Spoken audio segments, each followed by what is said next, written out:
Super Smash Bros. Is a prominent series in the video game industry. You get to play as your favorite characters and fight to the death with them. Of course, your opponents are going to try and do the same thing to you. However, do you know something? They usually pick their favorite characters, or the character that they're likely best at, to try and beat you with. And of course, I'm no different. And I want to get to my list of top 5 favorite Smash Bros. Characters. So, you know what? Let's just get to it.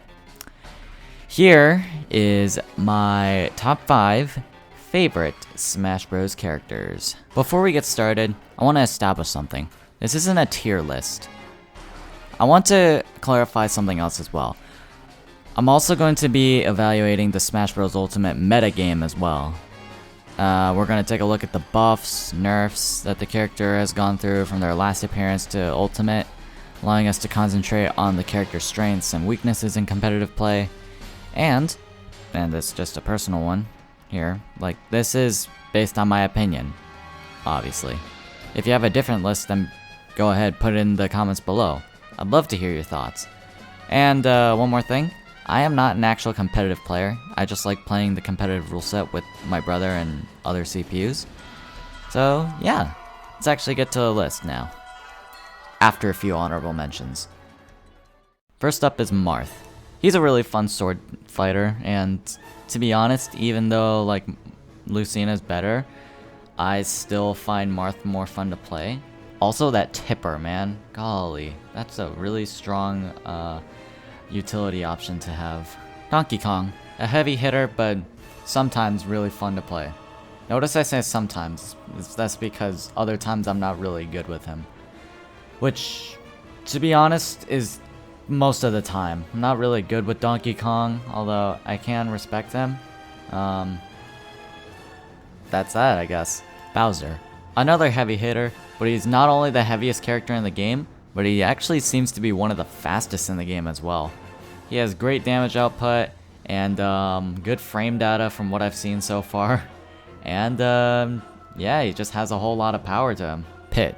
He's a very balanced character, and yeah, I guess we give mention to Dark Pit as well. Like, they're both super balanced, and there are like very minuscule differences between the two of them.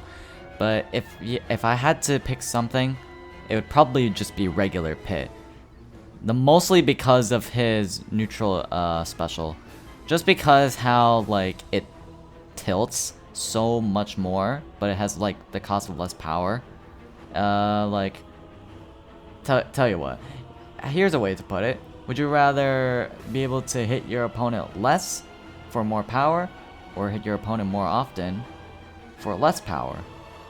The only reason I'd say like I'll pick Pit over Dark Pit is because you actually get more chances to hit your opponent. Because, yeah, that's how that works. And my last honorable mention goes to Link. The most notable thing about him, or at least to me, is his brand new remote bomb. And my god, do I love abusing that thing to its entirety. Like, it interacts so well with Link's entire moveset. It's just so versatile. Also, there's a whole lot of stuff going with Link as well, such as his Master Sword becoming even longer. Now take that out of context. He's got a better projectile, and it doesn't do a whirlwind effect anymore, which I think is good. Even though to some people they may think it's not. And yeah, he's just overall pretty decent character. Number 5, Chrom. Hooray, a Fire Emblem character, but also the only Fire Emblem character here on the list. Sorry, spoilers. A lot of people immediately look at Chrom's downsides.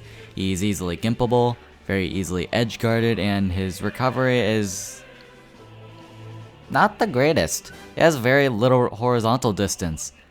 Other than that, that's kind of it.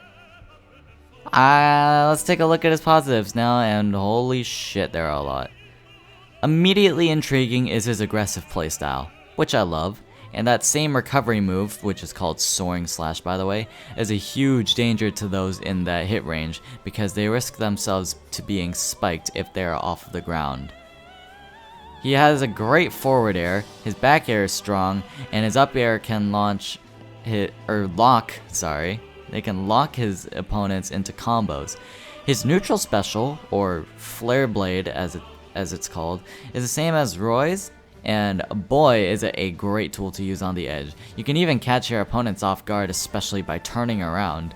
Counter, it's counter, and well, yeah, it's a counter. Let's not forget how quick Chrom is, and he can quickly catch his opponents off guard due to his amazing speed. I think the Soaring Slash is my favorite feature because of, well, that. His grab is admittedly not so great, and those weaknesses do kind of hamper Chrom's ability to do well, but otherwise he's a great character. And that's it about Chrom. I don't know what else there is to talk about him other than, he's a Fire Emblem character. Number 4, Jigglypuff. Okay, immediately you're gonna notice I do a lot better with these characters here. Mostly because I'm actually comfortable with using these characters. I mean, these are pretty much my mains now. So, anyways, who's that Pokemon? I assure you this is no trick question, because this is actually Jigglypuff, not seen from above. But in any case, you may be wondering why I have Jigglypuff ranked so high on my list, and that's simply because I love Jigglypuff.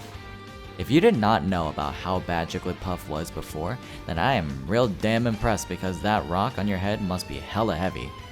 Jigglypuff was regarded by many to be the worst character of Smash Brawl and Smash 4, but because of how bad it was, Jigglypuff was pretty frickin' Jiggly-buffed as a result.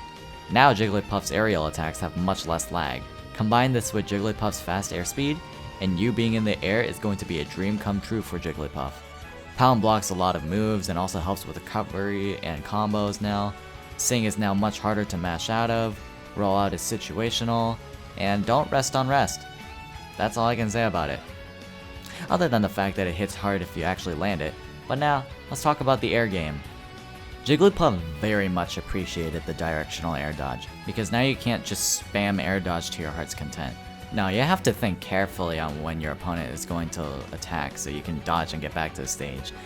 Because of this, Jigglypuff is very, very hard to avoid in this case, because she can easily catch you because of the high amounts of jumps that she has, with the many strong aerial attacks that she packs, and can even KO at ridiculously low percentages.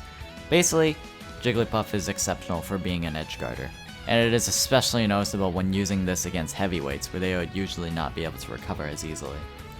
With this being said, however, there are some big problems that I did happen to notice, and I'm sure a lot of other players have noticed this too.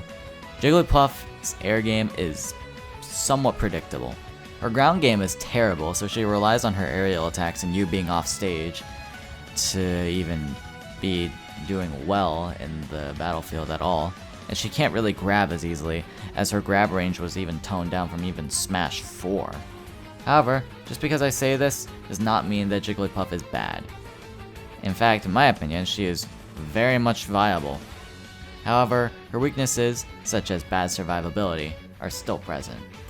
However, there is one thing that I do not like that involves Jigglypuff, but I am not even talking about Jigglypuff itself. I am talking about its classic mode route. This is, in my opinion, the hardest classic mode route that you can ever try to complete without spending a continue. I literally went through 2 hours just trying to get at least one run with no continues. Pikachu is super hard to beat, and Kirby and Fox can get annoying, but that 6th round with Captain Falcon, Luigi, Ness, and another Jigglypuff usually messes me up all the time. And another thing, they don't attack each other. They are all on you. And with the difficulty that they are at, all I can do is just shake my head and tell myself good luck. Okay, as a little side note, I'm actually adding this a month before I recorded this video, but in the recent update, Jigglypuff got even better. I feel as if Jigglypuff is now a top tier character, air dodge got much less vulnerability, forward throw is more reliable for edge guarding, and rollout becomes much less situational, reaching full charge quicker. But the biggest buff, or buffs, or so I think, are compounds additional 2 frames of hit stun, which allows Jigglypuff to pressure shields more easily, and the fact that you can combo down air into rest. There are a lot of things that Jigglypuff can combo into rest now, and my god, down air is probably the most potent option that you have. All in all, I love Jigglypuff. She's great, and I'm glad that she's better in this game now. Number 3, Pichu. When Pichu was introduced back into Ultimate, a lot of people thought that Pichu was going to once again be a joke character in the game. But no, they thought wrong. Pichu was argued by a lot of players to be one of the most buffed characters in Smash Ultimate, if not the most buffed character in Smash Ultimate of all time. His KO options suddenly got very diverse. He has excellent frame data, and he has great combos into his down special, or Thunder. Either that, or you can just go, yeah, that.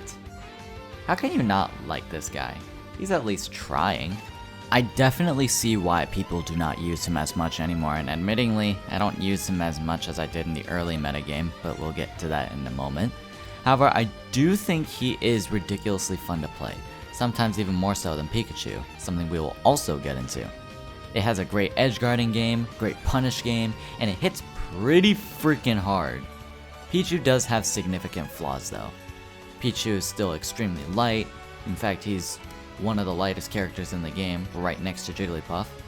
That makes him very easy to kill, and oh yeah, that recoil damage.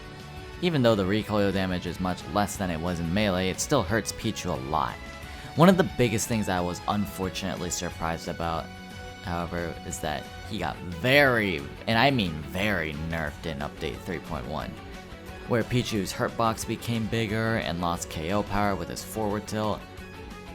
Stuff like that. They massacred my guy. Golly. They even added on to his recoil damage too. I do really hope that Pichu gets buffed again, enough to the point of becoming a functional glass cannon where more people can use him, unlike a certain Crocodile. I would like to also mention recently I've been picking up a lot more Pikachu and then Pichu. Pikachu's consistency makes it a much more reliable pick in competitive play, as shown by ESAM's results and stuff like that, as opposed to Pichu's nuclear blows. But if you had to tell me which of Pichu and Pikachu I prefer, I would say the former. I don't know what it is. Maybe it is because of my personal favorite playstyle, Hyper Offense. Pichu basically personifies that, which I love. Therefore, Pichu has rightfully earned my number 3 spot. Number 2, Mario. What can I say? I literally grew up with this guy. But, okay, let's get to the actual thing. Balance is the key to life, or so I think. With that said, there's really one character who basically screams balanced, at least for me. That character is Mario. I love playing as Mario. I love doing his voice, I love the kill options he's got, and I especially love the sheer versatility of his attacks. Also, forward aerial. He has exceptional frame data, he's super fast, and has great jump power. His only weakness is his range, but it's still completely fine. Mario remains a top tier character in the metagame and as a personal favorite of mine. He's always been fun. He has numerous strengths, from Fireball as a zoning tool, to Cape as a reflector, and even Flood allowing Mario to edge guard super easily. His forward aerial is a fantastic spiking tool to disorient fighters using their recovery options. His neutral aerial allows him to disrupt combos. Back air launches Mario's opponents, and down aerial can combo into some pretty cheesy KOs. His most notable strength, however, comes from his terrifying laddering skills thanks to his up air. His laddering is especially frightening to go up against, and it especially racks up when at about 50% or as a heavy fighter at high percentages. Mario has it all. Mario does have a few weaknesses, however. His recovery move is not the worst, but certainly not the greatest either. He's ironically susceptible to being edge-guarded and tends to roll a lot. Hey, remember that point I made about Mario's range? Let's get in depth. Mario's range forces him to go into close combat. Sword fighters traditionally counter him due to their high range. Even back air does not have the biggest amount of range. and his grab range especially can kill off a game when you need to ladder and rack up. So if you miss, you basically allow your opponent to get a free hit off. I've also noticed that he does better on battlefields instead of final destination stages, since he can't ladder that often. I won't say it's impossible to ladder though. Now when it comes to buffs and nerfs, honestly, it's hard to say. Mario still has all of his strengths from Smash Bros. 4, which are his fireballs, his recovery, combos, frame data, and easy learning curve. However, he now technically has the different playstyle thanks to Ultimate and its mechanics. Mario is also very easy to edgeguard, however, and his recovery move won't really kill as often unless ridiculously close to the blast zone. Mario does have his checks, but he certainly is still a great character and earns my number 2 spot. Oh yeah, and don't forget, forward aerial. I also have to give a quick mention to Dr. Mario. He's a very similar character to Mario, but does have some key differences. Oh yeah, and I don't have any footage of him, so bear with me a sec. First off, his recovery is much worse than Mario's. He runs slower, mobility is unchanged as well, and his jumps are much less effective. However, let's get into the buffs that he got, and oh my god, he hits hard, and I mean hard. His forward aerial does a clean 17%. His smash attacks deal high knockback and good damage, and he has surprisingly good combo options, most notably his down throw comboed into down special or Dr. Tornado as an effective kill option. Down aerial is also a great edge guarding tool that Dr. Mario can use to spike. His Mega Vitamins can also rack up high damage outputs and also act as another projectile that he can use. I mean his only projectile that he can use. Also, have you noticed that his high damage output from the last game got even higher in this game? With all that said, however, I think he still plays very, very similar to Mario. Similarly. Do I think Dr. Mario is less viable than Mario? Maybe, but he's certainly not a bad character. I like him, and I do pick up Dr. Mario from time to time as a secondary that I use. Because he's fun. Number 1. Yoshi.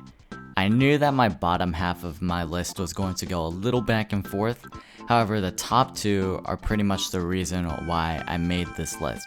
So when it comes to playing seriously for any big matches, it's either Mario or, in my number 1 spot, Yoshi that stand out as great fighters, and Yoshi specifically as my personal favorite character in the game. I recently found out that Yoshi is actually a heavyweight character, which surprised me like no tomorrow. For being a heavy, Yoshi has great mobility, with a great air game as well as powerful utility attacks that connect with other attacks super easily.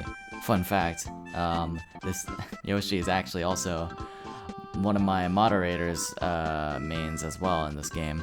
My favorite combo is actually just an up tilt start, and then all you do is spam up airs afterwards. Yoshi also has the most damaging aerial in the game thanks to his down aerial, like racking up at least 30% if used at the right spot, and it can even get even more damage on heavyweights, especially those with big hitboxes. Though not great, Yoshi still has a decent ground game as well, even utilizing powerful smash attacks, most notably his up smash, that can KO at reasonable percentages, and side tilt and up tilt can combo into some nasty aerial attacks. But speaking of the air game, Yoshi has a ton of those. Back air, down aerial, nair, egg throw, and oh yeah, forward aerial. Out of all of the moves that stand out, I think egg throw has a special mention here. Yoshi doesn't have a great recovery move, so he very heavily relies on his very fantastic double jump, and you do not want to be footstooled at the edge as Yoshi. Egg throw not only situationally fixes the problem, but it allows Yoshi to play offensively and defensively. You can use it as a combo starter and as a zone keeper, keeping away your opponent. In Smash 4, Yoshi was a very average fighter, with little KO options and relative ending lag. I was absolutely pleased when I heard that Yoshi was buffed like crazy. Yoshi now has a much more menacing appearance in the competitive metagame thanks to having more powerful KO options, notably his back air. So now he's able to rack up damage like crazy and edgeguard very well. I believe the best thing that improved about Yoshi is that he doesn't require a big learning curve now. But even so, I personally didn't think that he didn't have a big learning curve before as well. Because of all these traits, I think Yoshi is a ridiculously amazing character and is my personal favorite character in Smash Ultimate.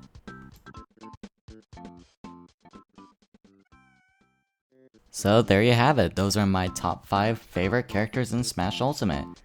Now, if you have a character that you think should have appeared on here, well then you can leave it in the comments because clearly I don't know about your character. So, yeah. Make sure to leave a like if you want to, hit the subscribe button, and yeah, I'll see you guys later. I guess. If you can't tell, this entire thing wasn't really scripted that well.